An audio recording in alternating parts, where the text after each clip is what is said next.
Is this thing on? Check one, two. I think we're good. Okay. It just tell me you're recording.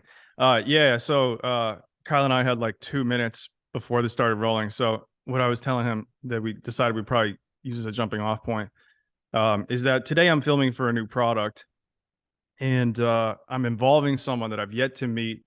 And this is my first time involving someone in anything really. So like a lot of people that leave the clinic, like I'm a solopreneur at this point, solo practitioner, and you can relate to that, right? For the Oh most yeah. part. Oh yeah. And it's just, you start to involve someone else in the process, and you're taking a different approach, and it brings up all sorts of crazy shit.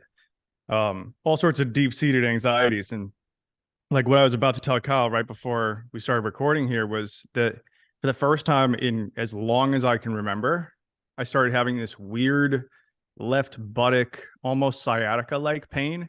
Like I literally can't remember the last time I felt something like this, right? I have not been training, doing anything crazy out of the usual. Sleep was good, recovery is good. And like out of nowhere this morning, this just pops up, right? And one of the things that came to my mind was a memory from a couple of months back. And this was, I was the reverend to marry two of my close friends. And so there's a lot of stuff that comes up when you're in that situation. It's your first time doing it because you want to do a great job. And it's like very similar to today, where I want to do a great job with this, right? And Hmm. so for me, a lot of my anxiety goes right into my body. And so the worse or more fundamental or deeper that thing is, the quicker it bypasses the mind and the more it goes into the body. So like today, I know I'm anxious, right? But I'm starting to feel some stuff in the body. When I married my friends, because it was their wedding and it's so consequential, I've never done this before. It felt like if I didn't do a good job, my life was going to be over, right? And everything was hinging on this. So when my friend asked me, he goes, "You anxious at all?" I said, "No, not at all." Now, what I neglected to tell him at that time, I can say it now, and if he hears the podcast, he won't be mad. What I neglected to tell him at the time, he was going to Italy, so I didn't want to tell him this, but I was up all night the night before, like terrible, save you the details of it, GI related issues, among other things. Right.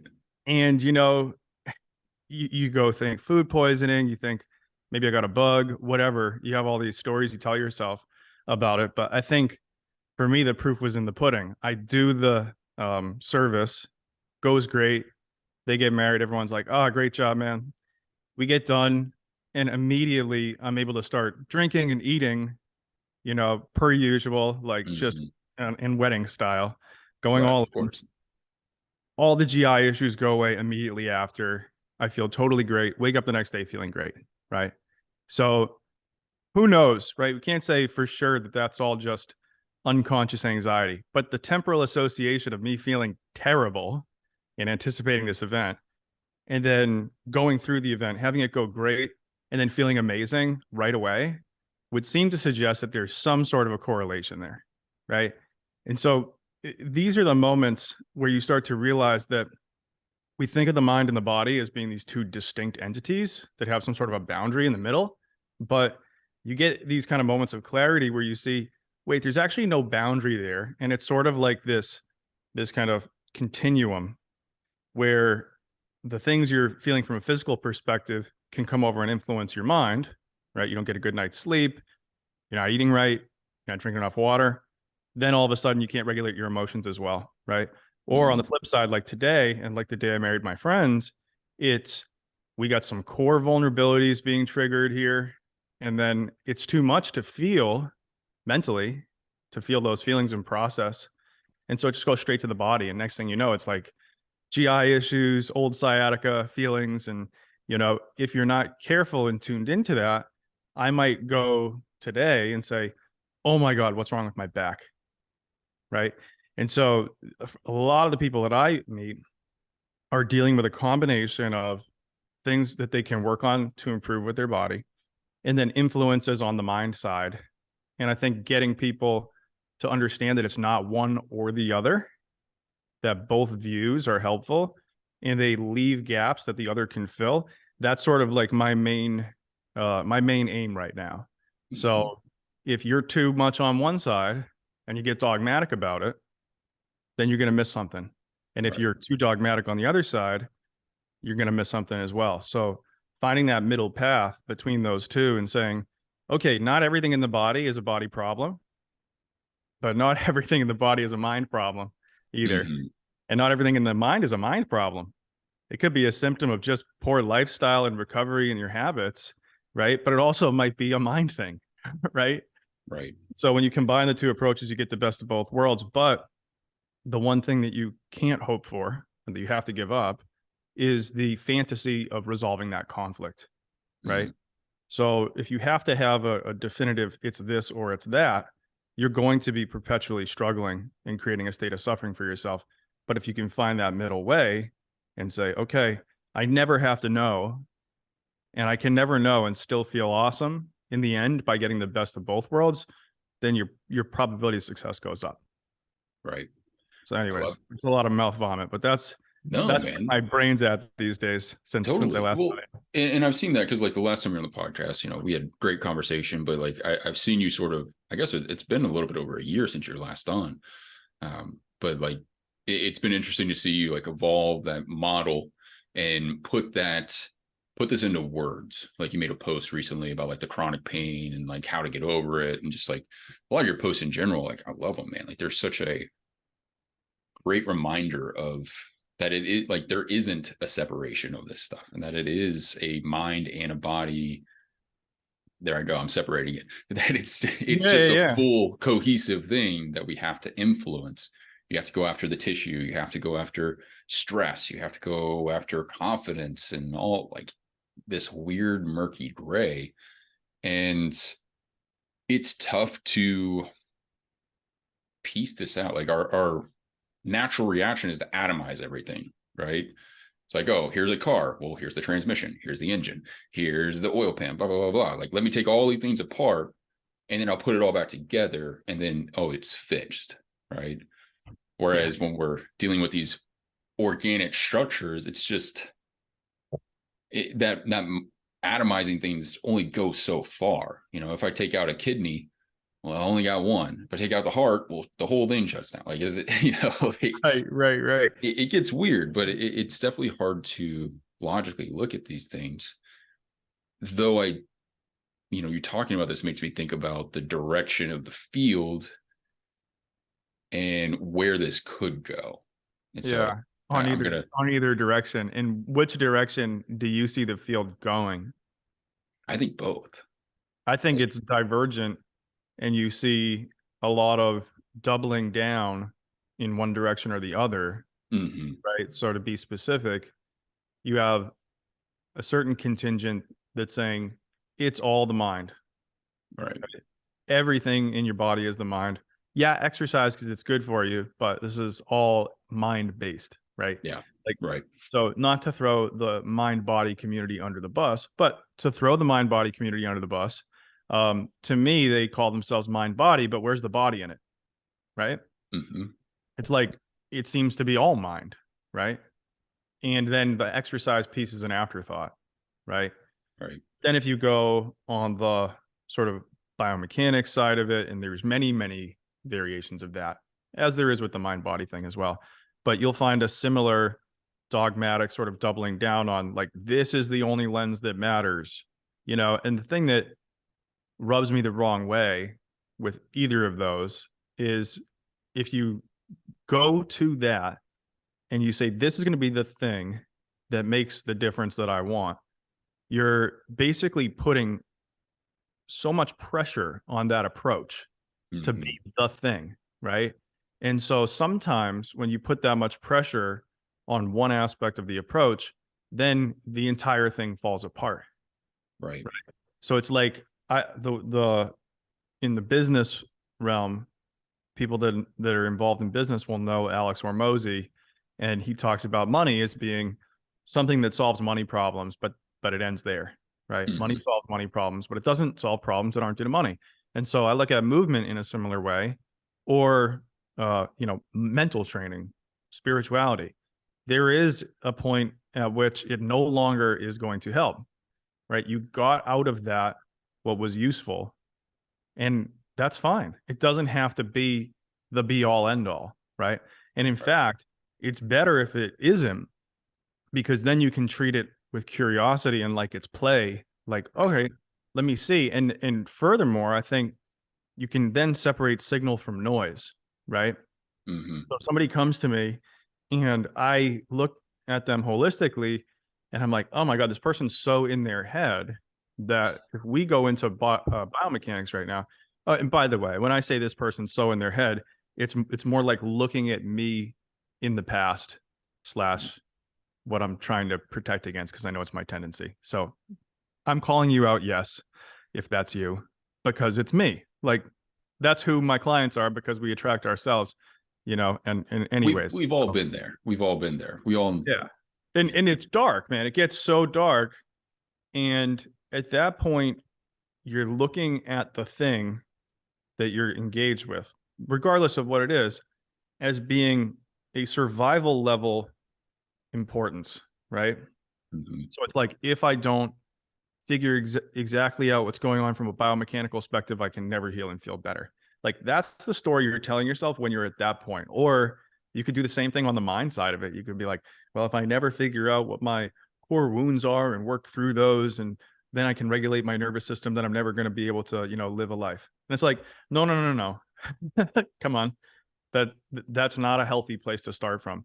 You're putting so much pressure on the process that you're going to have a hard time separating signal from noise, right? When somebody's not in their heads and they're coming at it from a perspective of curiosity and play, then next thing it's like, okay, yeah, I tried this, this, and this. Helpful, helpful, not helpful. Just like objective, zoomed out. Let me get some data on this. right. And all of a sudden they can say, okay, that was helpful up to this point. Great. I'm going to use that up to this point. Now, what else can I look at? And then it's balanced instead of like, oh, yeah, I don't care how I sleep. I don't care how my mental health is. I don't care how my stress management is. I'm just going to focus on biomechanics and I'm going to put it all in that basket. Right. And it can go both ways. So for me, it's like figuring out that middle path of Hmm. how can I use both. And like with this product I'm filming today, I'm trying to control for my own biases. I'm writing out some of the scripts for it, and I want to go super detailed, right? To a point where the person who's overthinking it is not going to benefit from it if I go that detailed. Right. And the person who's going to benefit from that level of detail is probably someone who's helping people, and they should know it, but they're not going to be teaching on that level of detail to the people who are coming to them. Right. Right. So it's sort of knowing your own bias and controlling for it. I think from a patient perspective as well, you have to know that going in as well. So like I've worked with people who are so spiritually attuned that they can come in and they can almost do like a spiritual bypass where they're like, well, I'm just going to rest in this open awareness and, feel this interconnection. But yet all these behaviors in my life and my lifestyle is totally out of whack. And like, it's like, no, you don't want to take that to the extreme either. Right. So, it's, you can mess it up both ways. And I think just knowing what your bias is and trying to control for it, both Hmm. in, the help you seek even, but also your behaviors. Like, so if you're an overthinker and you're spending 5 hours a day on social media trying to research the root cause, like that ain't gonna work, right? No, not at all. Um, but you also can't ignore your body and not do the things that we all know are important to do. Like, Exactly. But I like to think of it as I'm a huge history buff, and like my whole YouTube channel, like my personal YouTube channel is just all like evolutionary theories and blah blah all this stuff. But like one of the big things I've been going down the rabbit hole on is like Roman military tactics. oh yeah, And so, but it's like made me think of this and like try to create analogies for clients and patients and be like, listen, you can't just have an infantry and win a war, right? You need an infantry, you need artillery, you need tanks, you need aircraft, you need all these different things, which then help you take advantage of opportunities, right? You could be well, I know we're not talking about Rome anymore, but like you could be Great Britain and have a fantastic navy, but that may only get you so far, Yeah. right? You're going to at some point need to try and take advantage of like an infantry or some sort of like amphibious sort of uh something to like take advantage of like this opportunity that may present itself. And if you're not prepared for that, you're never going to be able to take advantage of that opportunity. So, you know, you have the mental health side of things, mindset shifts, confidence, right? All those things are that's a tactic, right? And then you have the biomechanics, and you have you know, load management and just exercise in general, zone 2. Like these are all different weapons and different things to help you take advantage of. But at the same time, like your military always needs to be trying to advance forward. Some might advance faster than the other because they take advantage of opportunities, but the whole, you like all of you should be winning at the end of the day and moving forward to, this is a very aggressive and masculine way to look at it. But that Yeah. said, it's just kind of like, that's how I've been like thinking about this a lot of times and try to like help people piece this out. Like, what should I do? What is the best way? And it's like, I don't really know what the like for this environment and for this, you know, situation, maybe you need the mindset shift, and that's all you really need to take advantage of it. But it doesn't mean you shouldn't do your exercises and your strength work Right. and all of this other things. Yeah. Like you need those other footholds, because if anything, they're going to help you take advantage of that opportunity that much more down the road. Yeah. And I think one of the things that, you know, it to say it irks me is an understatement. Even though I try to be very understanding because I've been there, um, is when somebody has that one aspect of what they're looking at and they're so concerned with that being the thing. Like, so it's like, what is the goal at the end of the day? You know, in your analogy, is it to win the war, right? Or win the battle, right? Right. Yeah, I think so. Right. I love this masculine energy here. You know, we could talk about that in a second, but you know, like you're trying to win that battle or win that war, right? And so you need not be concerned with the exact how until it comes to a point where you have to figure that out, right? So like if I go in with the mindset of my weapon of choice is biomechanics, and then I, you know, decide, you know, I'm going to commit to some coaching with Kyle because he seems to really know his shit about biomechanics. Then I start talking to you and you're like, yeah, Greg, you know, we could definitely, you know, bias you towards a little bit more hip IR on that right side for sure. But like, how many drinks are you having a night, dude? Like how much are you sleeping, right? Um, how many steps do you get? You know, how's the mental health? How's the relationship with the girlfriend, right? Like all these things actually, you know, are all of equal importance when the opportunity to affect your health through that, let's say, that entry point, you know, comes in. And so, like, if I start telling you about all my stuff, and then there's like one thing that really starts to poke out at you, you being an objective observer to me coming to you are going to be able to say, Greg, man, I hear what you're saying about the, you know, hip IR. I get that. We'll work on that for sure. But like, Mhm. can you get more than 5 hours of sleep a night? Can you have a little less than 6 drinks? I'm not having 6 drinks tonight, but you know, it's like Right. one thing could really stick out. And I might be so invested in how I'm going to solve the problem that I actually stop myself from solving it because I need it to be solved on my terms. Right. Mhm. And for me, like, I feel like anytime I've avoided something that was beneficial to me, it was essentially an unconscious way to keep me in that state of struggle. Yep. Right. And a lot of times that keeping yourself in a state of struggle is coming from a place of, well, I think that I can't tolerate feeling what I would have to feel and what would come up if I just actually took these other actions that would move me to my next place, my next destination, which is going to be out of my comfort zone, right? Mhm. Gonna have to feel some uncomfortable shit. And so the uncomfortable feeling that you know is often better, or you think it's better, but it never is better, right? You think it's better than the Right. uncomfortable feeling that you would have to feel to make that transition, right? Like it's funny how we self-sabotage, but I mean, I can go into it in a second here, but it's like I find myself, I did it with pain for a longest time, and then I just decided, you know what, okay, I need to take a different approach, and that led me to a lot of what we're talking about now. But I still do this stuff when it comes to my business or other things, Totally. right?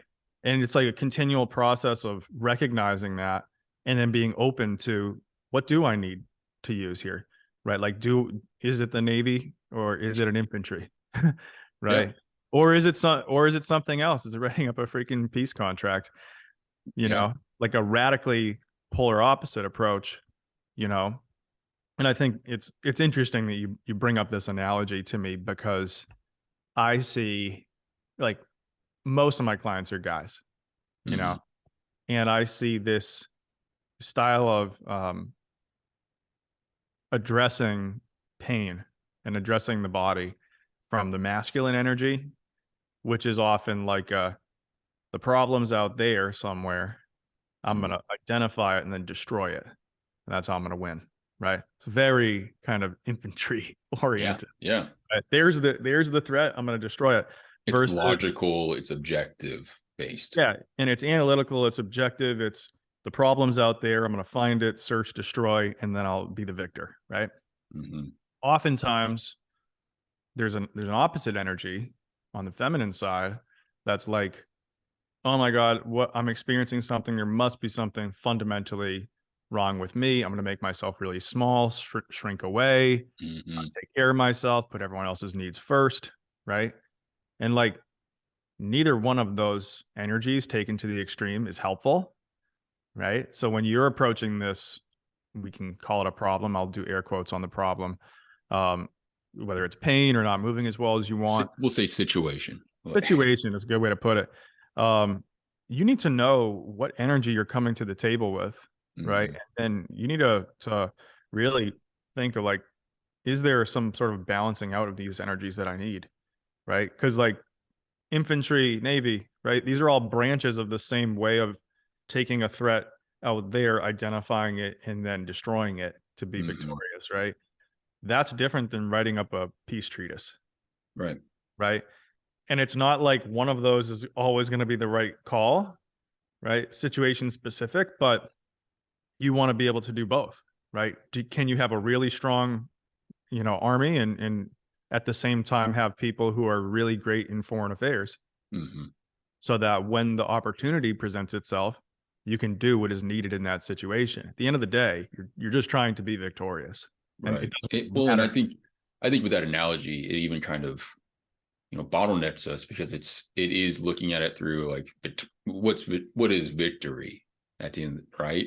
Like, okay, you are victorious, you do get that hip internal rotation, you do get the confidence, but did it make it better? Right? Do you feel okay with it? Like, what are you going to do after the war? Like, and a lot of people feel like they have to constantly fight a war. I mean, that's imperialism. Like, Well, yeah. Well, the question is, what's on the other side of the war, exactly. Like, are right? you able to accept and feel like I deserve this and like I can enjoy my life, or do I have a life? Like, Well, you no, know, exactly. And I think, I'm reading this great book, and I'm talking about a lot in this new group that I'm doing. That's more on the mind body side. So more on the mind side, right? More on the yeah. spirituality side. And the book is called Already Free. The author's name is Bruce Tift. And Mm, he talks about a lot of times when we stabilize this sense of struggle, this war that we're going at, towards ourselves, really, and our experience.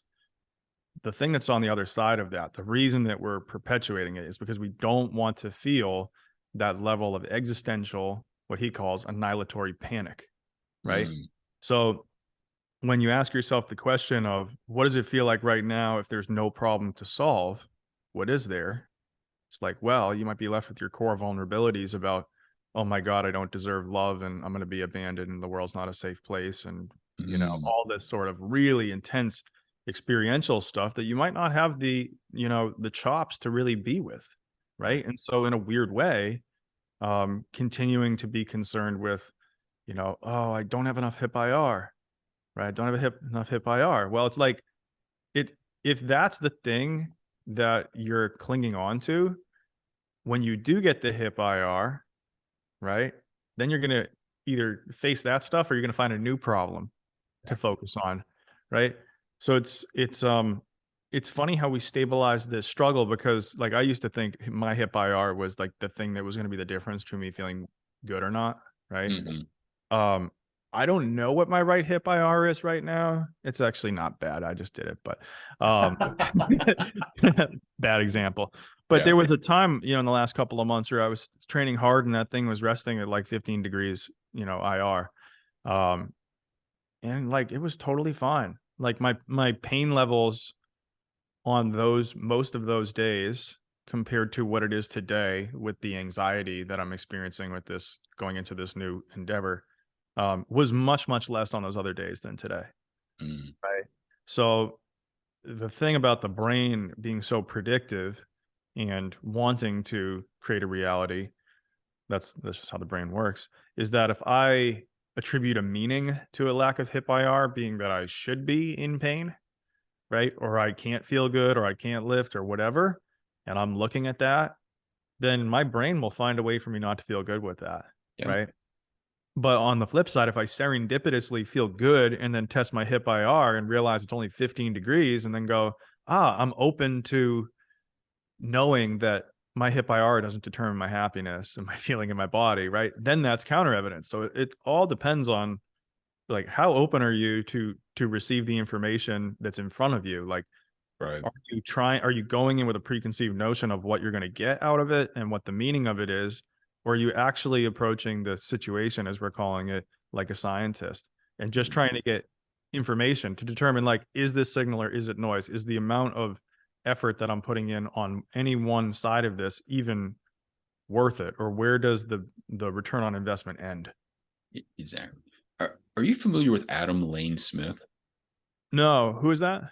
So he's a psychologist, or he does like a lot of marriage counseling, relationships, and his big thing is attachment. Uh, Yeah. and you probably heard some of this stuff without realizing it, but like has amazing, amazing. I forgot what is the name of the book. I'm reading it right now, but basically it goes through all of like the different types of attachment styles, avoidant, blah blah, blah all this stuff. Yeah. Like you've kind of like read stuff about it, but he's like, here's what it is, and I Okay. I've Yeah. really been thinking like all the things you're saying is like forms of attachment. Like these are sub genres of probably a bigger attachment style that people can have. And so it's like, well, I don't feel like I can be loved. I don't feel like I can trust people. I don't feel I have all these things going on. So rather than me dealing with those issues, let me focus instead on the pain and the things that I can control, hip internal rotation, and kind of live in this purgatory, our favorite word. Yes. Yeah. Yeah. But My favorite live in term. this purgatory of like chasing after this thing. Like, let me just chase the drive. Let me get that heroin hit every single Yeah. time I can chase this thing. And but I really think that what you're talking about, it like, and as I've been reading your stuff and listening to Adam Lane Smith, he says he uses his middle name because if you just say Adam Smith, it's like a Yeah. very Yeah. generic Exactly. name there. But that said, he like talks about this stuff, and it's super, super interesting how people will take these attachment styles, and I've seen them pop up literally all the time with these chronic pain people that I'm Oh, dealing with. yeah. It's But insane. the current research seemed to suggest that the biggest impact on chronic pain is emotional regulation by Right. far. And when we're talking about attachment styles, we're talking about our ability or lack thereof to regulate our emotions in relationship to another person, right? Yeah. And the thing I'm familiar with what you're talking about quite a lot. Um, an easy way to think about it is this: in a relationship, there are two energies, right? One is connection and one separateness, right? Mhm. And so if you're familiar with the attachment styles of avoidant and anxious, right? Anxious attachment is essentially what happens when your fear of rejection and abandonment takes you into this hyper connected type situation where you're trying to cling as much as you can to this person, and you're trying to establish as much connection to the point of codependent type behavior, right? So it's connection taken to its neurotic extreme, right? So Right. on the flip side, there's separateness, and that's more of the avoidant attachment style. And taken to its neurotic extreme, it looks like, complete emotional unavailability, essentially, right? Right. But at the root of all of it is like this fear of abandonment, fear of rejection. I'm not worthy of love. All these really deep core vulnerabilities and limiting, negative automatic beliefs. So in any relationship, you're going to have a dynamic of connection versus separateness, right? Mm. And so the thing that's kind of funny about this is not just intimate relationships, but that's where it comes up most prominently. This is really anything, right? Yeah. So my energy that I have a really tough time with is dependent energy, right? Mhm. That connection based energy. So I'm fine with like doing my own thing, being really independent, being really separate. And this is a very masculine energy to have Right. like the separate energy is very masculine. I'm fine with that. So I'm fine with being alone all day, being my solopreneur, working alone, doing all the things. That's totally cool with me. When it starts to come to having to rely on someone else, right? That's where things will get hairy for me. They'll Yep. bring up, "Oh my god, if I rely on someone else, they're gonna disappoint me. It's gonna prove me correct that I'm not worthy of love and no one likes me. I'm gonna be abandoned, end up alone and die." Right? Like that's where it goes. And so it's like a protection from that is for me just to remain as my very independent, separate person. Right. Now, the problem with that is when you're trying to run a business and do that, that means you're going to start to work 60, 80 hours a week and you won't give away tasks that are like $5 an hour tasks that you shouldn't be doing anymore. Right. And thus you'll limit your ability to actually help people on the level that you want to.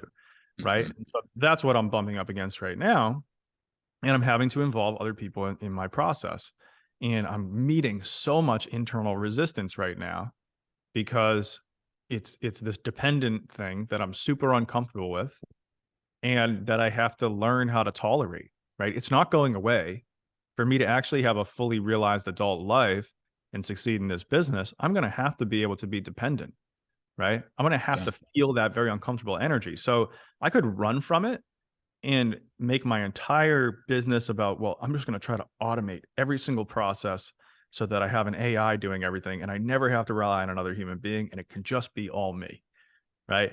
It's like the struggle for me to get everything to that place is going to be like 10 times harder than just getting someone to be an admin for me, like getting Hmm. someone to help me with some videos. Like, so I could be so invested in not feeling that uncomfortable energy that I could not take the actions that are actually going to move things forward in the most optimal way possible. Right.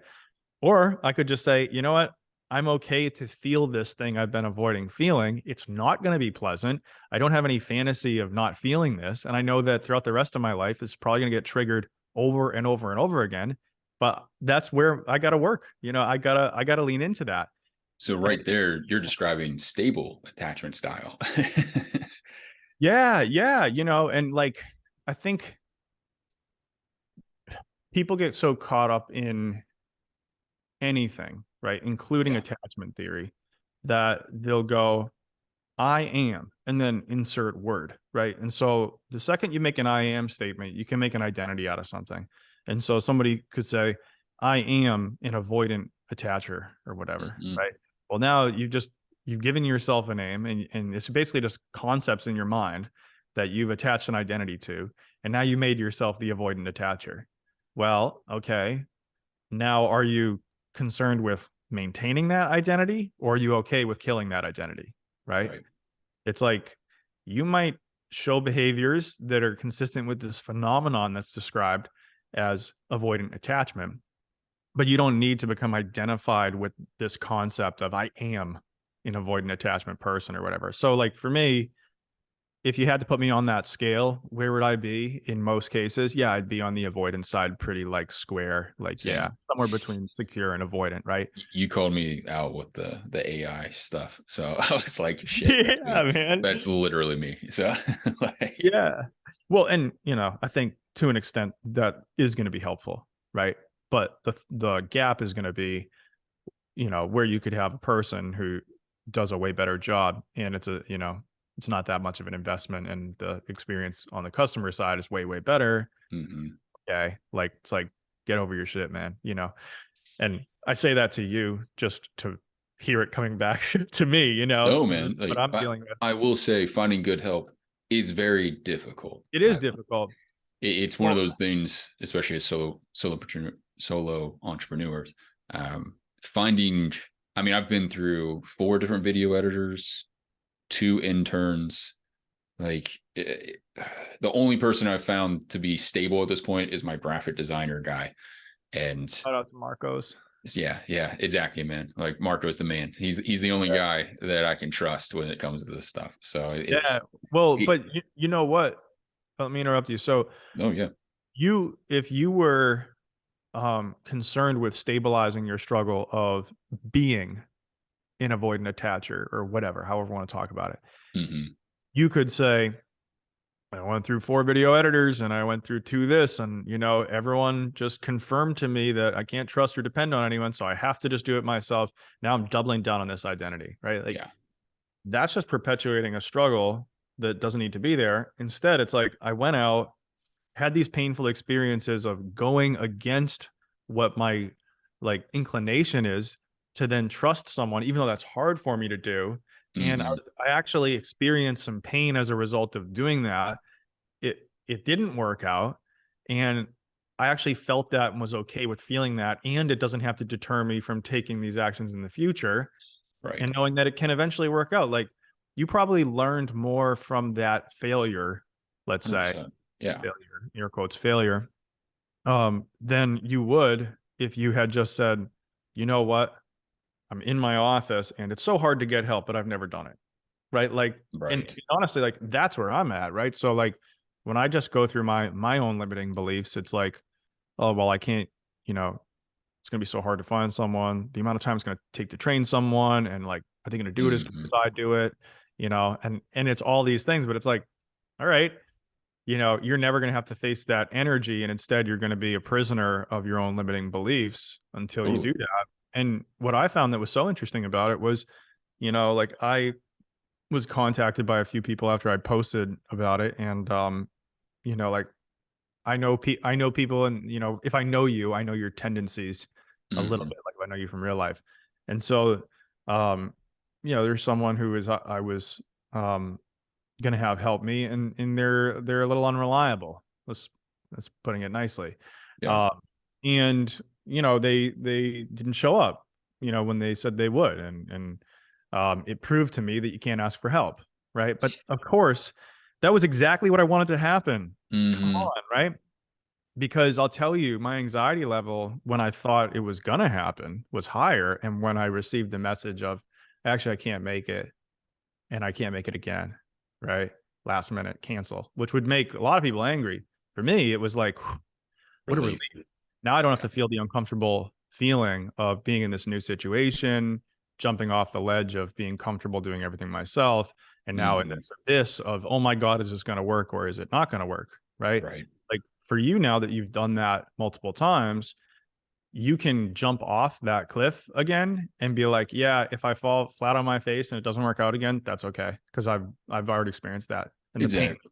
Yeah. I'm sure you get all like the emails from like spam email. Like I literally go through my spam emails because I am open to having video editors. I am very open to this idea. Yeah. It's Yeah. just Yeah. finding the right person. So it's like, hey, like this, please, people, don't spam me any more than you have to. But like, if you're listening to this, but like, it's like, I'm open to this. I read these emails. I am looking for this stuff Yes. actively still.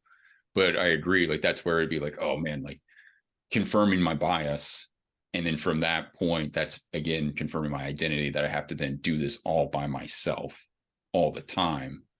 That's that. Yeah.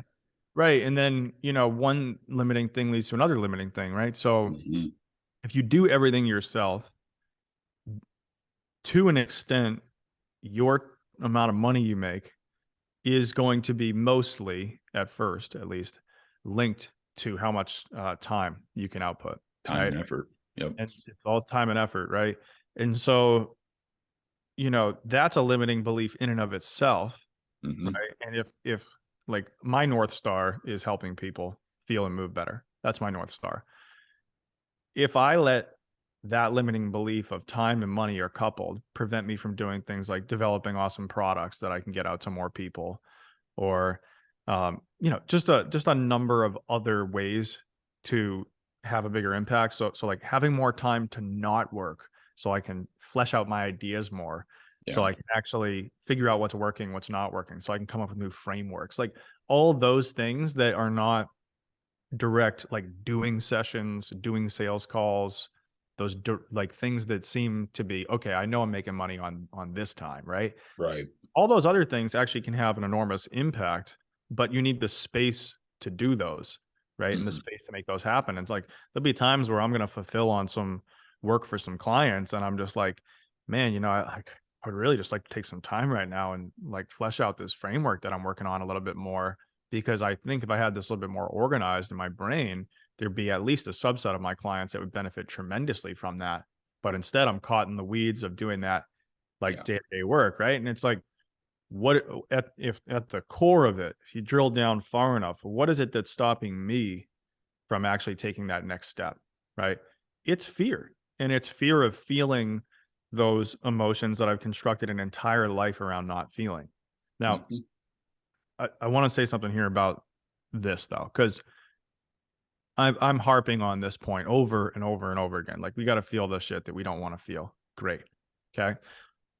Sometimes if we're being triggered into feeling the thing that we're not ready to feel, and it's happening continually, and if it's happening continually and not being recognized, that can also be a tremendous source of dysregulation within your system. And I want to give an example here, um, because I want to help people who might be in this situation. I see this a ton. Um, so I was working a job in a clinic, okay, and I had to always be worried about the input of my boss. So they were quite critical, right? They would kind of let me do my own thing enough, but I was always on guard to whether there was going to be a criticism about what I decided to do, my approach, whatever, right? Or if I was billing 3 versus 4 insurance units anyways. Um, but like by and large, from the outside looking in, it wasn't a bad gig. But my relationship to the gig was that it was constantly bringing up these feelings of self pressure. Am I good enough? The criticism, feeling like I had somebody who was in an authoritarian kind of role over me, Hmm. that I had to worry about and be on guard for. And that was like this constant state of nervous system dysregulation that was going on. And so I was in between patients, like, trying to do restorative type movements to feel better, which were helpful at that time. Like, they got me out of my head and a little bit back into my body. But it was like having a water faucet on, leaking onto the floor, and then just like continually mopping the floor Hmm. instead of just going on, turning off the faucet. And like, I didn't know that this was going to be the case. But when I left the clinic, the last day, and was starting my own thing. So didn't even know what I was going to do, right? Like, wasn't like financially stable or anything like that. Had a couple of clients and was like, okay, let's see what happens. But I know it's not this anymore. I Hmm. remember getting out of my car and walking into Wegmans grocery store and just feeling like, oh my God, my body is so light, and the it's just so regulated right now. What the actual F? Right. Like, this is crazy. And I think for me, like, that being dependent on someone else, being under someone and having them have authority over me, the self-criticism, the self-pressure, all that sort of stuff, when that got removed from changing the circumstance, I had then space to then actually feel those things that I didn't want to feel. But Hmm. prior to that, I don't know if that was the best environment to start to unpack that stuff, right? So on the one hand, there are people out there who are doing an "I'll be ready when" thing, which is total BS. That's just a lie you're telling yourself. Sorry. Right. But then there's another subset of people who have a situation in your lives, often relational or life meaning, Hmm. fulfillment, purpose, that's going on that's not being addressed. And they know that if like you ask them and they just answered honestly, they'd say it's this thing, right? But they won't address that, right? And Right. instead, it's like, I'm going to focus on just mopping up the floor instead of turning off the faucet. So Mhm. you have to be able to look at it from both ways and say, is there something here that is obvious and will benefit from being addressed? And then on the other side of it, not needing perfect conditions to just get started and do, uncomfortable, messy, imperfect kind of work. Right. I'm curious. So I have a thought. Trying to think of. I'm curious what your feedback's going to be. But when it comes to, so like you have your special tests, you have your surveys, you have all these different types of testing that you can do from both psychological, Mm. physical. I would say probably most of the physical therapy testing that can be done is pretty freaking ancient, at least from like an insurance standpoint. Uh, Yeah. Oh, tell me about Especially, yeah, it's really bad, or it is very focused to low level activities of daily living. Like, can you stand up from a chair and walk X distance and turn around and come back? Yeah. Like, great from an insurance standpoint in a hospital, I would say.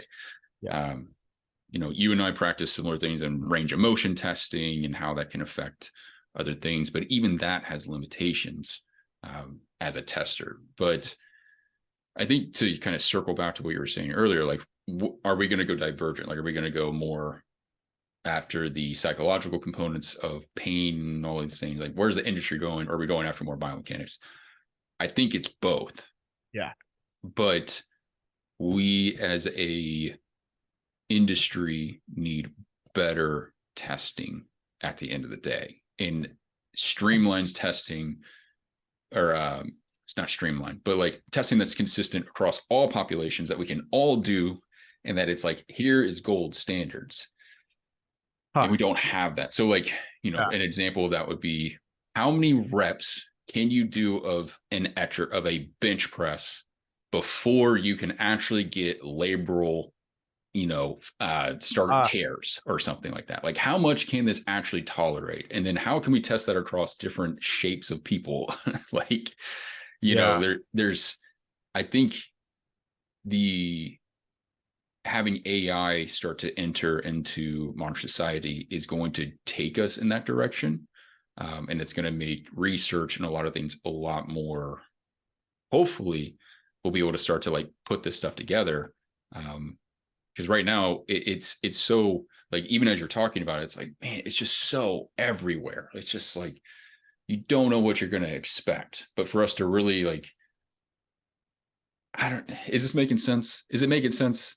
Or am I just like kind of blabbering right now? Well, I could just think of like a million ways to go with it, but here's what I think. So I love the idea of AI coming in and helping us to take these large data sets and get down to the crux of where we could spend our energy Right. most wisely. Because At like, what you point as can't you well. can't argue with large data sets. Again, at the end of the day, like, if the research is there, it's like, all right, well, this is it. This is how many reps it takes for this age group, populate, like, all these different subsets. And then you're like, Yeah, well, I think one of the slippery slopes there though is like the whole um sort of, okay, we have this normal distribution curve and in the middle is where, we're going to take our conclusions from, right? mm, And then at the level of the individual, are we one standard deviation from the mean? Are we two standard deviations from the mean? Because even if you're just a standard deviation and a half away from the mean, now all of a sudden you might be looking at something radically different, right, right? And true, so I'm actually pretty hopeful that AI can help us to even control for at that level if we could have models that were specific enough. But I think one of the inherent risks in AI is the way the data sets themselves and then the actual machines, the way they learn and the parameters that we right, prioritize in their learning and if they self-correct over time, right? mm, So it's like, right now, if I were to build an AI, right? It's like just listen to this last fucking hour, it's like, is Greg thinking about mindset shit a lot these days? Yeah. yeah, Like, but right, if you listen to, a YouTube video that I posted like 2.5 years ago or whatever, it's like there was like no even slight hint of that in there. And it was basically all biomechanical or postural or breathing, right? And I think when you talk about the machines themselves and who's building them, it's like, okay, do these machines have an inherent bias to them? true, I mean, we're seeing that with these various, open source AI things. You ask them certain questions and you can see clear political leanings one way or another, True. right? Or I'll answer that question this way, but I won't answer that question this way. Um, Hmm. and so we just have to be cognizant of that sort of stuff. And like on the one hand, trying to find more concrete and good answers and trying to make meaning awesome, right? But then realizing like that's all helping us on the relative level. On the absolute level, it's more like, okay, how are we relating to what's going on, right? So we can try to change the contents of what we're dealing with, awesome, or we can just accept that that's like reality, right? And how we interface with that reality, whether we accept it, contract away from it, like that has equally, if not a greater impact on your overall experience. Hmm. So it's like finding again, it's like always coming back to this middle ground of, well, what are the benefits of having AI get us down to like this is what to work on right now at this moment, right? Right. And versus just okay, you actually don't have to wait to feel and have feel better and have a better experience. Like Hmm. that's always accessible to any of us at any point, True. right? So much of the suffering that we're dealing with is just, behind the eyes and between the ears at the end of the day, Very true.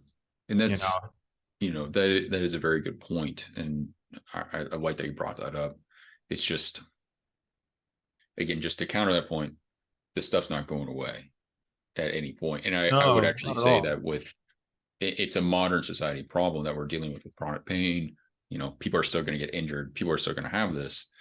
And I think just it, as a whole, as the industry, for things to move forward, I feel like we're kind of at a standstill in some ways. Like there's new research being done every day, which is fantastic, but it's like, how do we expedite that? Like, how can Right. we And make yeah. What conclusions are drawn from that research, and what's the underlying reason that that's the research we're choosing to right? do, right? Well, And and like, I that's where I think those are important we have questions. an opportunity to enter almost like a renaissance with the way we do research. Like we're even not even research, but like what is like belief, what is logical, what is not, like how can, in the skewing of things, like we know that we can cherry pick research to support any freaking opinion that we want, That's right. right? Yeah. But that said, it's like, so we need to do a better, we need to provide better research or a better way of like concluding this, or make it at least better for the layman, and how they're doing. I don't know. I don't know if it's a Yeah. research side or if it's a marketing side, and people just need to be better humans and not cherry pick stuff to sell shit. Oh Jesus. Yeah. Tell me about it. Well, and so I think this brings up something that's important. That is like, I think there's a tremendous amount of ethics that goes into marketing, and one of the things that people who are, let's say, like more empathetic humans than maybe some others can deal with, that ends up being like a coach's curse. I've heard it called. It's like the better coach you are, the worse you can be at marketing sometimes. Hmm. And like for Oh, me, for it's sure. it's super funny. I've seen it happen in my own content. Where it's like when I knew the exact answer because I was looking through one lens and I knew I was right, well, then you have a very like confident, like this is the one problem energy. And then everyone that's on that same energy like resonates with it super easily. And then you can turn those people into paying customers very easily. Like Hmm. some of the sales calls that I did early on when I was starting my business, when they were getting driven from some of my early YouTube videos that were extremely like biomechanically dogmatic. I mean, those were just like the easiest sales calls of all time, Yeah. you know? And so I can see where people get bought into like Goda. I'm just gonna call out Goda. Goda sucks. Yeah. Um, but like the thing is, Goda will work for some people. Like Yeah. that, I throw it under the bus because it's like obviously like an easy scapegoat to. Um, anyways, but it's like But it still they're keeps saying growing. they're saying it's one thing, right? And it's like, well, people love to hear the one thing answer because we want simple, right? We Hmm. want simple solutions to our problems. And a lot of us want to like believe that there's like a secret thing that hasn't been revealed. And like, oh my God, these guys are the ones that are revealing it. Insert PRI here. It's like everyone's that gets into that rabbit hole that goes on Neil Hallinan's channel and Connor's channel. Everyone's like, oh my God, I found it. And that's exactly how I was when I got into PRI, but then it's no surprise that the downstream effect of that is that everyone that gets on sales calls with me is like, I'm so in my head because I've been binge watching these videos.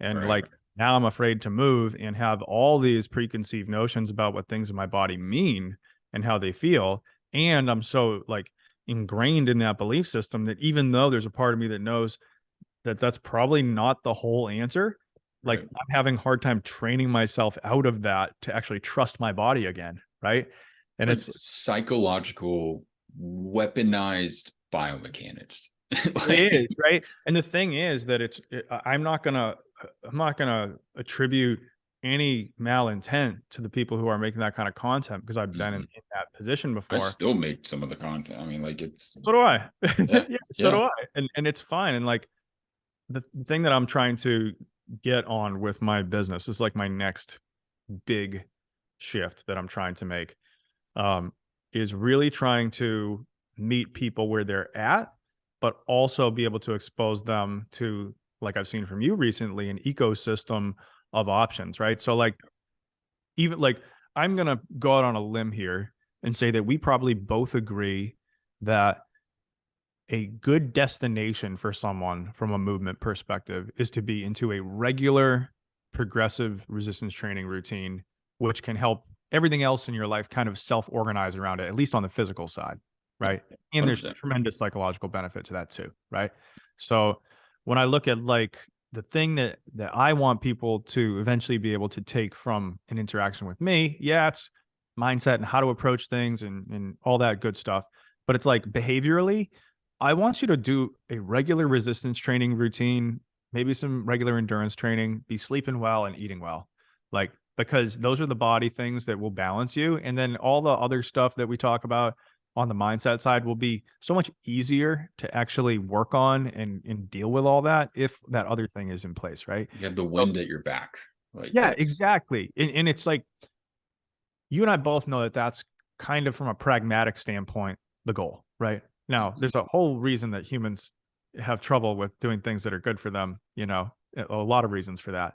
And we've been talking about that for the last hour, but it's like we both want people to get there, right?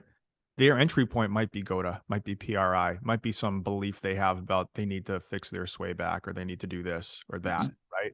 And so there's no problem with meeting that person where they're at, right? But what I don't wanna do is just meet them where they're at, knowing that they can go further and get to a better place and just leave them there because it's the easiest thing to sell. That 100%. to me is not ethical, Yeah. right?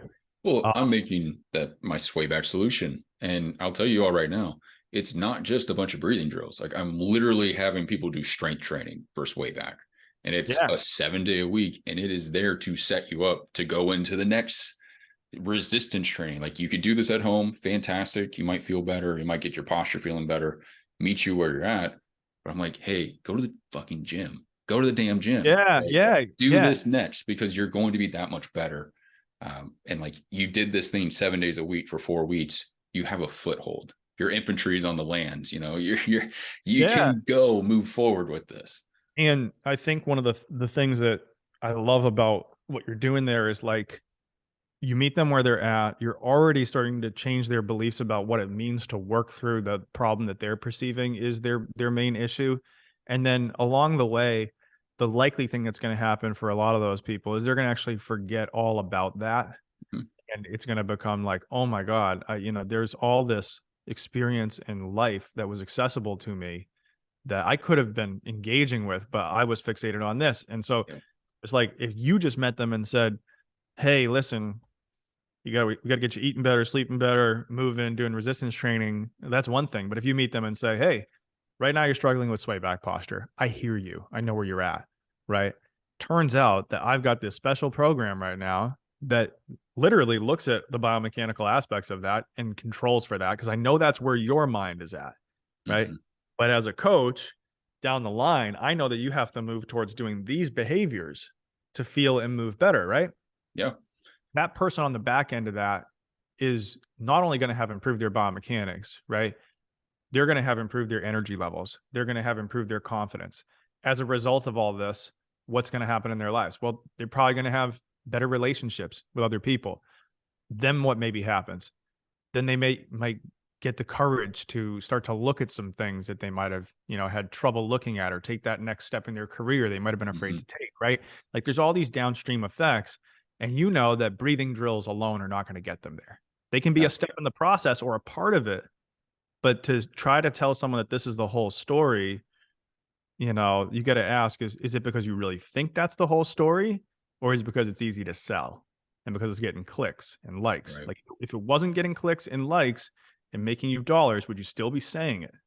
Hmm.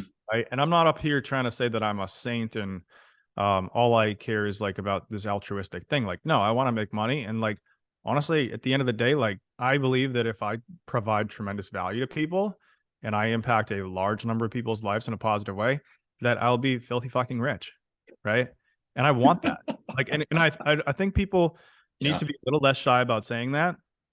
Um, because honestly, like, looking at money as though it's some like negative bad thing is so stupid. Hmm. If you're one of these people that's like capitalism is bad, well then it is for you. It's great for me because it pays me and it helps a lot of people. Yeah. And I think the more people that I can help, the more money I'm going to make, right? But Hmm. at the same time, I'm not okay with just a lot of people paying me and not actually helping them.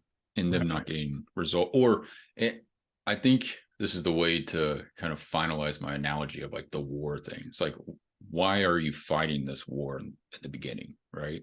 Are you fighting this war to just take over the world and be a dick and like a dictator and just have complete control? Or is this a war because you're fighting someone that you truly think is bad and doing horrific things, and you want to set up after the war a utopia, and you're doing all the good things that like, so for you, it'd be like, well, I want to get better at my deep squat and get my hip into rotation and not have a hip pinch every time I do this. So that way I can get stronger. So that way I can play with my kids more and I can age with grace and I can go paddleboarding and I can go Oh do yeah. all these like things in my life and create relationships. Like I'm setting up a utopia at that point, right? Or are you Yeah, just fighting wars to fight wars? absolutely. And I think I see so many people who are approaching their own project of healing through this lens of like, well, I just want to keep my ego intact and cling and grab onto things. And Mhm. then at the end, have all these strategies that are out of date and aren't working for me still be there. And it's like, okay, you know who you're going to be drawn to? Somebody who's completely dogmatic about some shit that was never going to work in the first place. Right. Exactly. And if I could be an entry point for that person to give them a little bit, as our buddy Alex Hormozy says, Hmm. giving them a little bit of the ham so Yeah. that they eat a little bit of the garlic. The analogy here is just giving people a little bit what they want to give them what they need. Then that's great. I'm okay with that, and I don't have to be. You hit them with the bonuses, man. You hit them with that bonus nutrition program, That's that bonus right, fitness right, right, program. right. Well, and it's so funny because you go to the sales pages and you see that these bonuses are always like valued at more than the actual program. Hmm. And part of some people look at that and they go, oh, it must be bullshit. And it's really not a lot of times Yeah. because, for example, like I'm making this program right now. It's called Total Body Restoration. It's probably gonna be out mid-July. So yeah, grab it. But it's gonna be 6 core modules and it's all restorative exercise, posture, breathing. Like it is all the stuff that I was so high on 3 years ago. And then I basically like, I mean, 6 or 7 years of my life now, I've been looking at this stuff literally all the time. And that's what I use with one-on-one clients. And as part of the bonuses with it, it's going to be a lot on the mindset side of things. It's going to be a Hmm. lot about templates and, um, you know, Yeah. quick guides and things like that. Yeah. And I'm looking at it and I'm going like, wow, people are going to show up for the posture, the breathing stuff, the stuff that they really think they need. I'm Hmm. interjecting a little bit of mindset stuff in there to help people understand how not to get in their own way as they're going through that part of the process. Right. And then my bonuses are helping even more so with that, as well as nudging them along towards the next thing. And then I Right. got the next product plan, which we're hopefully going to be filming if this one goes well. So, it's a similar concept to what we're talking about here of this ecosystem where somebody's coming in, you're meeting them where they're at, you're building a relationship with them, you're building trust, you're helping them through that part of the process. but the ultimate goal is like, I just want that person to have an optimal human experience at the end of the day, Right. right? And I do believe that I can make a good living and a lot of money in doing that for many people.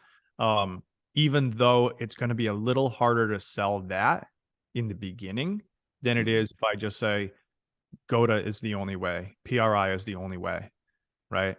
Like it's harder for me to sell this like thing where it's like, yeah, you could take one of two or many or infinite approaches, right? It's like people are like, I can't deal with that uncertainty.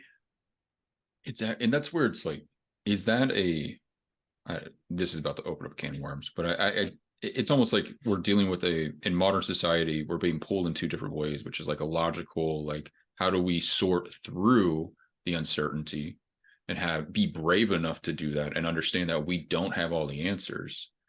And then there's the other side, which doubles down on, well, this is the way, this is the only way. It's simple. Let me cling to simple ideals.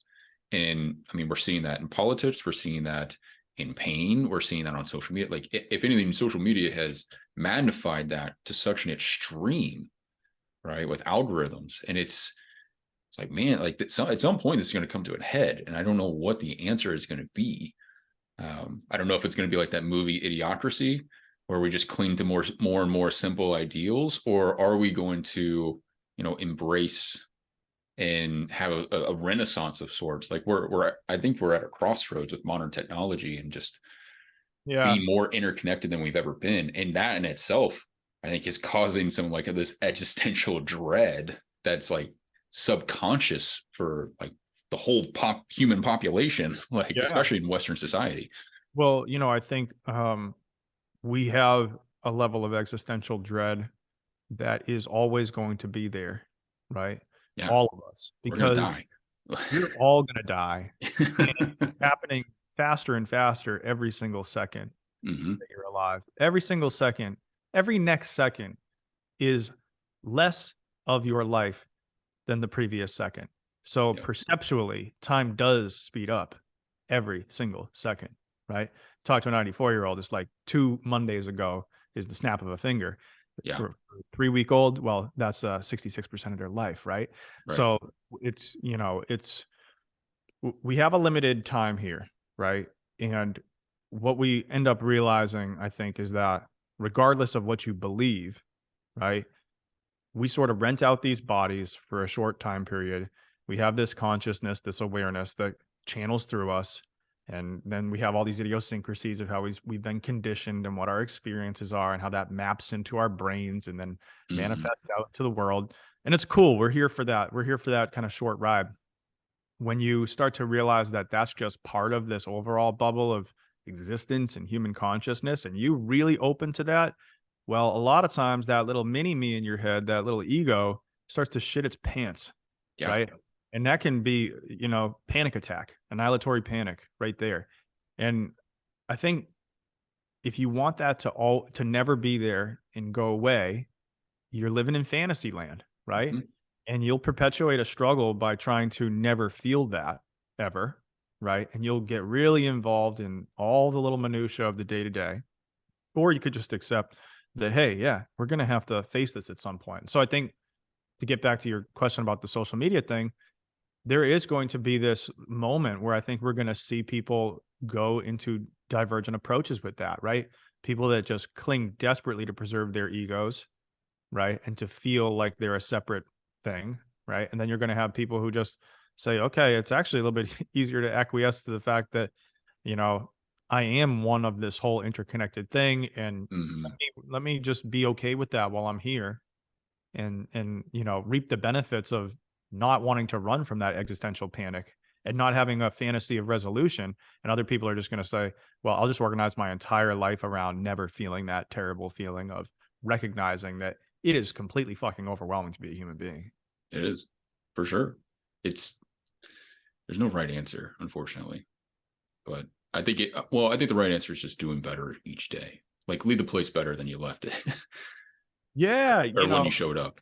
I yeah, think that's a good way to. There's a really interesting documentary on Amazon Prime, and it's called it's like about what are they, the Duggars, I think. It's like this family of 19 kids in the 90s, and they're like super hardcore, like fundamentalist, like Christians, Yeah. and they used all this like show to like push, you know, Christian ideals, and that was fantastic. But on the back end of things, like there was a lot of, you know, abuse, rape, all kinds of like really messed up things. But it all stemmed from this guy like Bill Gothard, and we're seeing, and people basically, people were clinging to these simple ideals, like, you know, the man, it's God, the man of the household, the wife, the children. That's it. And if you go out from that, you're going to hell. You're doing the Yeah. bad thing. You're doing the wrong thing. So it's like, here it is. Here's the lane. Stay within it. That's simple, right? Whereas like modern society at the time when all this was happening, like the 60s and 70s, it's like, well, there were, you know, women's rights. There was a desegregation. There's Vietnam. There's the Cold War. Like all these huge existential things that like we have to completely like rip our brains to comprehend. And you saw a divergence of like people saying like, all right, we're going to wrestle with these ideas and we're going to make changes. And then the other people that doubled down on the simplicity of Yeah, things. And absolutely. Well, and then now carry that forward a couple of decades, right? And well, you you're see seeing people that right now with oh, you TikTok. see people weaponizing the thing that was initially perceived as this waking up, right? And so you see people weaponizing women's rights, right? And now it's Mm-hmm. like, you know, how far do you push feminist ideals and then warp them to fit a narrative that helps you sell something, Yeah. right?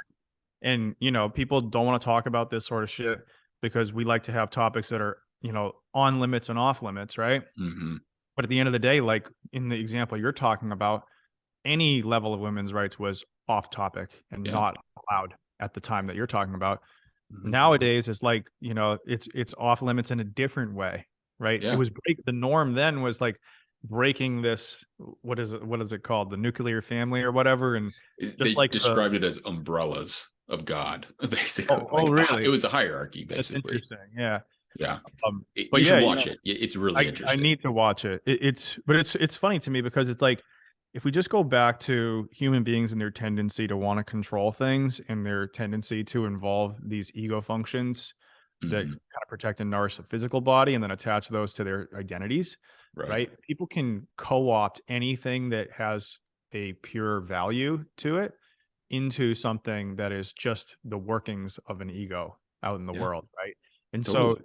to me, the number one thing is intentionality with what you're trying to do. Like, so, um, yeah, you know, it's something that I try to really check myself on, right? Where it's like, okay, why am I doing what I'm doing? Like the why I'm doing what I'm doing is probably more important than the what I'm doing, right? So like people want to make certain things good or bad or right or wrong, right? Like someone could be talking about it from like a mind body perspective when we're talking about pain and then be like it's, you know, we need to get into this state of openness and recognize, you know, who we really are and whatever the context of our pain and the suffering and the way we're perpetuating blah blah blah blah blah blah, right? Mm-hmm. But if like the only reason you're saying that is not because you actually believe it can help people and you're just leveraging it for personal gain, right? Like that's not great. Right. That's actually not a good intention to have. um so I think at the end of the day, it's like you said, it's like we're just all trying to be better, right? And whenever it crosses that line into this thing that was meant to be used for better is now being used as like a manifestation of my ego, well, that's not good anymore, right? And so it's like I look at that the same thing in terms of exercise. There's no good exercise. It's all in how you use it, Yeah. right? Like that's, you know, we could just get so in the weeds with this, and I'm trying not to, but I know. the You got to get running, man. I'm sorry I've I kept do you have to over. get running here, but yeah, I think kind of just to wrap up on this last idea here. Um, I think you're going to see both. I think you're going to see a doubling down of people who cling to ideals and go further into their silos and into their rabbit holes, right? And then try to construct a life around that. And honestly, like, go for it. That's fine. If that Yeah. works for you, I'm not saying you shouldn't do it and it's wrong, right? Maybe that's going to give you a life you're happy with having. That's great. But I think there's going to be this much larger group that's going to find this kind of middle path where it's taking the best of everything and not doubling down on one thing. And I actually think this represents just as it does in politics, a much bigger majority of people, Mhm. right? Like the dogmatic stuff pulls people towards the polls, but I think the majority of people are still somewhere hovering in the middle, right? Sure. It's just the loudest voices you hear on either side of things is what gets magnified in media, Right. right? It's the most controversial, but I actually think that people are gonna get fucking tired of that shit, right? At least I think in our space, maybe not as much in politics, but I think in the health and wellness space, I Yeah. think people are gonna get tired because they're gonna try to keep doing things that actually don't work, and then they're gonna, come across a page like yours or something, and they're gonna be like, "Ah, Kyle seems to be taking, like, a more balanced approach, and look at all these awesome testimonials." Hmm. Like, these people are actually doing so well, and what he's saying seems so much more reasonable, and it doesn't seem like there's any necessarily one thing he's saying that's, like, the one thing that's gonna help me and the one right answer, but I think I could do okay with this. Let me give it a shot, and they can be open to it, and then they Right. enter into your ecosystem, and then they kinda find in that process, like, "Oh, there never was one right answer. There never was any need to cling to one thing. Right. Now it's just a matter of like, okay, I'm exposed to all this stuff. It's not what's the right thing, but what's the right thing for me right now?" And Exactly. this process will evolve over time. Hmm. I think more people are gonna get there to circle back to your initial question. I think so too. I hope so. And if not, like there's still a population out there that is moving in that direction. And it's like the more can kind of like cast a net and catch those people, I think the better. Yeah, well, and I think of those people, maybe they're at a point in their path where they're a little bit more ready to hear some contradictory things coming Hmm. their way and be okay with the uncertainty and embrace even just some level of that existential panic that we're talking about.